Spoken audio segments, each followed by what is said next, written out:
नमस्कार दोस्तों, स्वागत है आपका अपना यूट्यूब चैनल टुडे एग्जाम पर। दोस्तों आज है 24 अगस्त 2022 और आज भी आरआरबी ग्रुप डी की एग्जाम थी।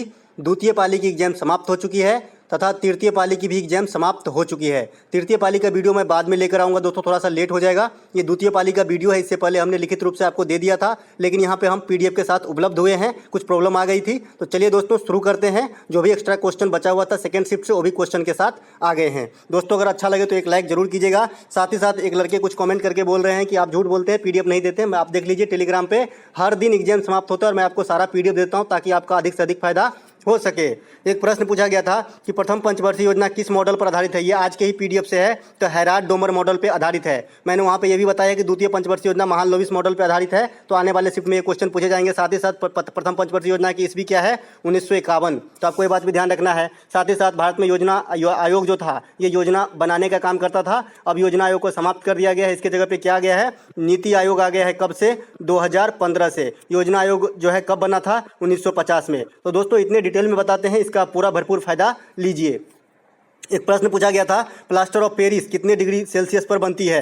तो प्लास्टर ऑफ पेरिस जो है 140 से 180 डिग्री सेल्सियस पर बनती है। बात करें इसमें कौन सा भाग लेता है, तो जिप्सम भाग लेता है। इसका निर्जलीकरण किया जाता है। एक प्रश्न आया था कि फ्लेमिंग के दाएं हाथ का नियम किससे संबंधित है। कल के शिफ्ट में पूछा गया था कि जो धारा के प्रवाहित होते हैं किस नियम से संबंधित है। तो फ्लेमिंग के नियम दाएं हाथ के नियम से संबंधित है। यही क्वेश्चन को घुमाया गया है, यूं कहे तो रिपीट किया गया है। एक प्रश्न पूछा गया था कि बिश्नोई समाज का संबंध किस राज्य से है। दोस्तों बिश्नोई समाज का संबंध जो है ये राजस्थान से है। जैसा कि आप जानते हैं क्रिकेटर भी है बिश्नोई, आर बिश्नोई, जो काफ़ी तेज बॉलर हैं।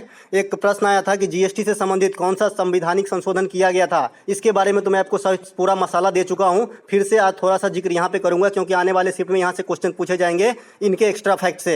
अनुच्छेद 279 जो ई है, ये जीएसटी परिषद से संबंधित है। जीएसटी परिषद के अध्यक्ष कौन होता है, तो भारत के जो वर्तमान वित्त मंत्री होते हैं, जैसे वर्तमान में कौन है, निर्मला सीतारमण जो है, ये जीएसटी परिषद के अध्यक्ष भी होंगे। बात करें जीएसटी किस प्रकार का कर है, तो अप्रत्यक्ष कर है। इसका फुल फॉर्म क्या होता है, गुड्स एंड सर्विसेज टैक्स होता है। भारत में जीएसटी सर्वप्रथम किस राज्य में लगा, तो असम में लगा। जीएसटी की अधिकतम दर सीमा कितनी है, तो हाईएस्ट जो है ये 28% हो सकती है। और सभी प्रकार के अप्रत्यक्ष कर को रिप्लेस करके एकमात्र कर जो है जीएसटी के रूप में आरंभ किया गया है। शीतकालीन ओलंपिक में किस खिलाड़ी का रैंक जो है 145वां था। दोस्तों शीतकालीन ओलंपिक जो चाइना के अंदर हुआ था, ये भारत की तरफ से एकमात्र खिलाड़ी आरिफ खान ही भाग लिए थे, जो स्कायर है। चलते हैं आगे। अगला एक प्रश्न पूछा गया था, आप थोड़ा सा और ले लीजिए ओलंपिक के बारे में। शीतकालीन ओलंपिक जो चीन में हुआ था, भारत के एकमात्र खिलाड़ी आरिफ खान भाग लिए थे। टोक्यो ओलंपिक 2020 में, जो 2021 में कराए गए पैंडेमिक के कारण, इसमें 7 पदक भारत ने जीते, जिसमें 1 स्वर्ण है, 2 रजत है और 4 कांस्य है। स्वर्ण पदक कौन जीता, तो नीरज चोपड़ा। और नीरज चोपड़ा जो है व्यक्तिगत रूप से स्वर्ण पदक जीतने वाले दूसरे व्यक्ति बने। प्रथम व्यक्ति कौन है, अभिनव बिंद्रा, जो बीजिंग ओलंपिक 2008 में जो है 10 मीटर राइफल शूटिंग के अंदर स्वर्ण पदक भारत को दिलाया था। पैरा ओलंपिक की बात करें तो अवनी लेखराय के द्वारा स्वर्ण पदक जीता गया। अवनी लेखराय इसलिए फेमस है क्योंकि इसके जो है पद्मश्री भी दिया गया है। साथ ही साथ राजस्थान सरकार के द्वारा जो है इसे बेटी पढ़ाओ बेटी बचाओ आंदोलन का ब्रांड एम्बेसडर भी बनाया गया। तो इसलिए इन्होंने बहुत फेमस जो अपना नाम जो है कर लिया है। और किस खेल से संबंधित है, तो ये जो है पैरा शूटिंग से संबंधित है। एक प्रश्न आया था कि महेंद्रगिरी पर्वत कहाँ स्थित है। दोस्तों महेंद्रगिरी पर्वत जो है ये उड़ीसा में स्थित है। उसी प्रकार से आपको दोदा बेटा पूछा जाएगा, साउथ में है। तो ये सब भी आपको याद रखना है। एक प्रश्न पूछा गया था कि उड़ीसा के अन्य धरोहर जो है, अब मैं उड़ीसा के बारे में थोड़ा और धरोहर दे दूं ताकि आपको आने वाले एग्जाम में यहाँ से क्वेश्चन पूछे तो आप छोड़ के नहीं आना।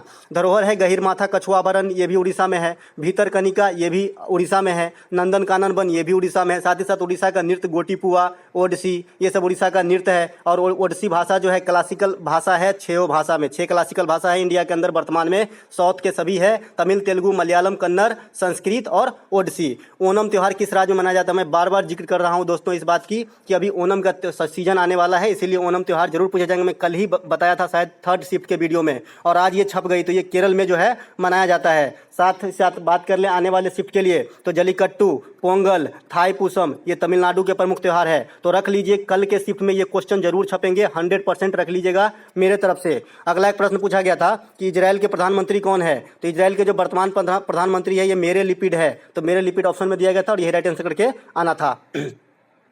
एक प्रश्न पूछा गया था कि आर्द्रभूमि 2022 का जो है थीम क्या था, विषय क्या था, तो मानवता और प्रकृति के लिए आर्द्रभूमि का संरक्षण। बात करें प्रत्येक वर्ष वेटलैंड दिवस कब मनाया जाता है, तो 2 फरवरी को जो है आर्द्रभूमि दिवस के रूप में मनाते हैं। और आर्द्रभूमि को संरक्षित करने वाला साइट का नाम क्या है, रामसर साइट। रामसर साइट जो है आर्द्रभूमि को संरक्षित करने वाला साइट है, तो ये भी आपको ध्यान रखना है। सबसे अधिक रामसर साइट वाला स्थान किस देश में है, पूछा गया था, तो इंग्लैंड में है। पीसीएस के परीक्षा में पूछे गए थे ये क्वेश्चन। एक प्रश्न आया था कि वर्ष 2021 तक भारत में कुल कितनी भाषाएं विश्वविद्यालय हैं, तो भाषाई विश्वविद्यालय जो है 6 है, तो 6 यहाँ पे ऑप्शन में दिया गया था और राइट आंसर करके आना था। एक प्रश्न आया था कि सबसे ज़्यादा प्रकीर्णन किस रंग की होती है सेकेंड शिफ्ट में, जब प्रकाश का वर्ण विक्षेपण पूछा गया था। उस समय मैं बताया था कि जब आप लाइट को यानी सूर्य के प्रकाश को गुजारते हैं प्रिज्म से, ये प्रिज्म है तो यहाँ 7 रंगों में बट जाती है, और सबसे ऊपर लाल रहती है और सबसे नीचे जो है वॉयलेट रहती है। सबसे ऊपर लाल मतलब सबसे अधिक तरंग दैर्घ्य लाल का है, सबसे कम तरंग दैर्घ्य वॉयलेट का है। जिसकी तरंग दैर्घ्य सबसे अधिक होगी उसकी प्रकीर्णन सबसे कम होगी, इसीलिए खतरे की सिग्नल जो है लाल रंग से बनाया जाता है। अब तरंग दैर्घ्य और प्रकीर्णन एक दूसरे के व्युत्क्रमानुपाती होते हैं। उसी प्रकार इस फॉर्म में आप 3 चीज एक ही जगह याद रखेंगे, चालकता और प्रतिरोधकता एक दूसरे के व्युत्क्रमानुपाती होते हैं, यानी चालकता अधिक होगी तो प्रतिरोधकता कम होगी, प्रतिरोधकता अधिक होगी तो चालकता अधिक होगी। आयतन और घनत्व एक दूसरे के व्युत्क्रमानुपाती होते हैं, आयतन अधिक तो घनत्व कम, घनत्व अधिक तो आयतन कम। इसीलिए जल की जो घनत्व पूछा जाता है तो 4 डिग्री सी टेम्परेचर पे जो है जल का घनत्व सबसे अधिक होता है और आयतन सबसे कम होता है। तो यहाँ से भी आप इस क्वेश्चन को जो है समझ सकते हैं। एक प्रश्न पूछा गया था कि बेतवा नदी कहाँ बहती है, कल यमुना की कौन सी सहायक नदी नहीं है में मैंने चारों ऑप्शन दे दिया था कि मध्य प्रदेश में जो है केन, बेतवा, चंबल ये यमुना की प्रमुख सहायक नदी है। स्वाभाविक सी बात है, जब चंबल नदी ही मध्य प्रदेश में बहती है तो बेतवा नदी भी मध्य प्रदेश में बहेगी, क्योंकि चंबल की ही सहायक माफ कीजिएगा यमुना की ही सहायक नदी है। और कौन कौन सा है, बेतवा नदी, केन नदी यमुना की सहायक नदी है। उसके बाद यमुना नदी जो है ये गंगा की सबसे बड़ी सहायक नदी है, जो प्रयागराज में गंगा जी में समा जाती है। उसके बाद गंगा की दूसरी सबसे बड़ी सहायक नदी सोन नदी है, और गंगा की प्रथम सहायक नदी जो है ये राम गंगा नदी है। बहुत इंपॉर्टेंट क्वेश्चन है, प्रथम सहायक नदी पूछा जाता है गंगा का राम गंगा है, क्योंकि गंगा जो है खुद से गंगा ओरिजिन नहीं होती है। गंगा जो है देवप्रयाग में अलकनंदा और भागीरथी नदी को मिलने से वहां से गंगा का धारा क्रिएट होता है। एक प्रश्न न्यूमेरिकल का पूछा गया था, ओम का नियम सब दिन पूछा जाता है कि प्रतिरोध का मान जो है आर का मान आपको दिया है 50, उसके बाद आपको वोल्ट दे दिया है 5 वोल्ट, बी बराबर 5, तो आई निकालना है। तो आप जानते हैं बी बराबर क्या होता है, आर आई होता है। यहाँ से आप आसानी से कैलकुलेट कर सकते हैं। 5 बराबर क्या हो जाएगा, 50 आई हो जाएगा, बी बराबर आर आई, तो 5/50 हो जाएगा, 1/10 हो जाएगा, 0.1 एम्पियर हो जाएगा, क्योंकि जो है आप विद्युत धारा को एम्पियर में मापते हैं। एक प्रश्न पूछा गया था पीएसएलवी सैटेलाइट व्हीकल किसने बनाया। दोस्तों पीएसएलवी हो, जीएसएलवी हो, ये सभी जो है इसरो के द्वारा क्रिएट किए गए हैं। पोलर सैटेलाइट लॉन्च व्हीकल इसका फुल फॉर्म होता है। जीएसएलवी का जियो स्टेशनरी सैटेलाइट लॉन्च व्हीकल होता है। तीनों आगे का जो पार्ट है सेम ही फुल फॉर्म होती है। इसरो की स्थापना कब हुई थी, 1969 में। मुख्यालय कहाँ है, बेंगलोर में। वर्तमान में इसरो के प्रमुख कौन है, एस सोमनाथ है। इसके पहले कौन थे, के सिवन थे।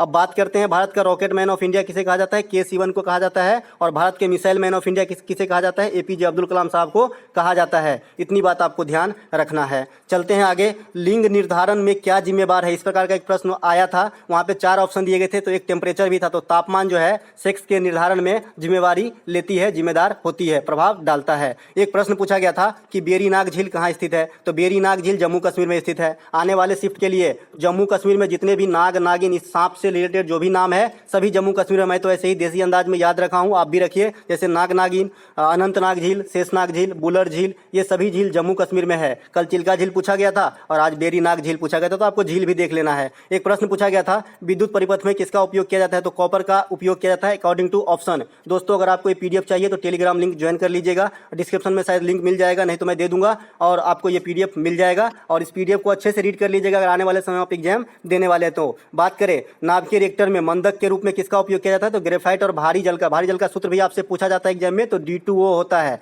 तो ये भी ध्यान रखिएगा। नाभिकीय रिएक्टर जो है किस सिद्धांत पे कार्य करता है, तो विखंडन के सिद्धांत पे कार्य करता है। यहाँ पे थोड़ा मिसप्रिंट है, और इसको बनाने का श्रेय किसे दिया जाता है, तो एनरिको फर्मी को दिया जाता है, जो शिकागो विश्वविद्यालय के प्रोफेसर थे। कैडमियम और बोरॉन के छड़ जो है नियंत्रक के रूप में कार्य करते हैं नाभिकीय रिएक्टर के अंदर, ईंधन के रूप में न्यूट्रॉन वगैरह और जो है काम करते हैं।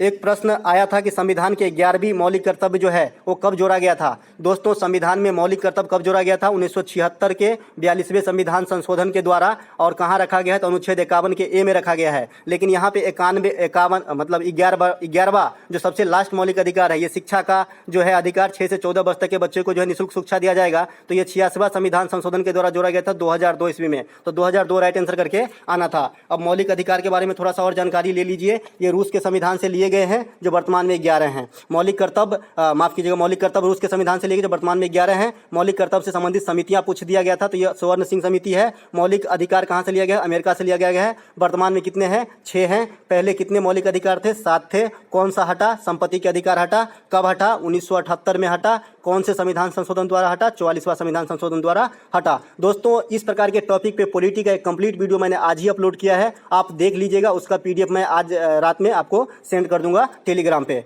एक प्रश्न और है, और बुद्ध को ज्ञान कहाँ प्राप्त हुआ था? तो बुद्ध को ज्ञान जो है बोध गया में प्राप्त हुआ था। अब महात्मा बुद्ध से ज्ञान प्राप्ति की बात पूछी है, तो आने वाले शिफ्ट में और भी पूछे जा सकते हैं। सभी क्वेश्चन आप देख रहे हैं कि कोरिलेट करके पूछा जा रहा है। तो मैं यहाँ पे रख लिया हूँ। बुद्ध का जन्म कहाँ होता है? लुम्बिनी। लुम्बिनी कहाँ है? नेपाल में। मृत्यु कहाँ होता है? कुशीनगर में। कुशीनगर कहाँ है? उत्तर प्रदेश में। उसके बाद एक क्वेश्चन पूछा जाता है अच्छे एग्जाम में कि बुद्ध जब अंतिम दिन जब उनको मृत्यु होती है तो किसके संरक्षण में होते हैं? तो मल्लों के। ध्यान रखिएगा। गिरि त्याग की घटना महाविनिष्क्रमण कहा जाता है। प्रथम उपदेश धर्मचक्र प्रवर्तन, और मृत्यु को जो है महापरिनिर्वाण कहा गया है। बुद्ध शाक्य कुल से संबंधित थे और पाली भाषा में मतलब उपदेश दिए थे। प्रथम उपदेश कहाँ दिए थे? सारनाथ में। और सबसे अधिक उपदेश कहाँ दिए थे? श्रावस्ती में। तो आपको इतना बात ध्यान रखना है महात्मा बुद्ध के रिगार्ड में। चलते हैं आगे। एक प्रश्न यहाँ पे पूछा गया था कि इजराइल के प्रधानमंत्री कौन है? ये करेंट सेक्शन का प्रश्न है। तो इजराइल के प्रधानमंत्री जो है मेरे इसका क्या नाम है? मेडिलीव इसका इसी प्रकार का नाम है। मैंने पहले बता दिया था, मैं भूल रहा हूँ क्योंकि ये इसको मैंने गूगल से सर्च किया था, क्योंकि मुझे भी ये याद नहीं है कि कौन है, क्योंकि ये बदलते रहते हैं। प्रतिवर्ष राष्ट्रीय महिला दिवस कब मनाया जाता है? तो 13 फरवरी को प्रतिवर्ष राष्ट्रीय महिला दिवस मनाए जाते हैं। अंतर्राष्ट्रीय महिला दिवस अगर पूछा जाएगा तो 8 मार्च होगा। राष्ट्रीय बालिका दिवस 24 जनवरी को मनाया जाता है। दोस्तों, मैंने जनवरी महीने के और भी आपको सीक्वेंस में याद करने का सिखाया है। 21 जनवरी जो है पराक्रम दिवस, ये नेताजी सुभाष चंद्र बोस के जन्मदिन के अवसर पे। उसके बाद 22 जनवरी अंतर्राष्ट्रीय जल दिवस, 23 जनवरी पराक्रम दिवस, माफ कीजिएगा। उसके बाद 22 जनवरी जो अंतर्राष्ट्रीय जल दिवस, 24 जनवरी राष्ट्रीय बालिका दिवस, 25 जनवरी मतदाता दिवस, 26 जनवरी गणतंत्र दिवस, 9 जनवरी प्रवासी भारतीय दिवस, 10 जनवरी अंतर्राष्ट्रीय हिंदी और ठहाका दिवस, 12 जनवरी राष्ट्रीय युवा दिवस, 15 जनवरी सेना दिवस। तो आपको इस प्रकार से जनवरी महीने का पूरा याद रख लेना है, क्योंकि जनवरी महीना में बहुत सारे चीज़ इंपॉर्टेंट है जो अंतर्राष्ट्रीय स्तर पर भी अपना नाम कर चुका है। जैसे मतदाता दिवस हो गए, अंतर्राष्ट्रीय जल दिवस हो गए, अभी पराक्रम दिवस नेताजी के जो है जन्मदिन पे मनाए जाने की घोषणा की है। तो ये सब काफ़ी मायने रखता है कि कोई भी चीज़ एग्जाम में कब पूछा जाता है, जब वो चर्चा का विषय बनता है। इस बात को जिस दिन आप पकड़ लिए उस दिन आपकी एग्जाम में कोई भी प्रॉब्लम नहीं होने वाली है। चलिए दोस्तों, मिलते हैं थर्ड शिफ्ट के वीडियो एनालिसिस के साथ। और थोड़ा सा लेट हो जाएगा, 9 बजे के बाद ही मिल पाएगी, मुझे ऐसा लग रहा है, क्योंकि मैं थोड़ा सा दूसरे काम में बिजी हूँ। तो चलिए दोस्तों, अच्छा लगा हो तो एक लाइक कर लीजिएगा, साथ ही साथ शेयर कर दीजिएगा और ये PDF जरूर प्राप्त कर लीजिएगा।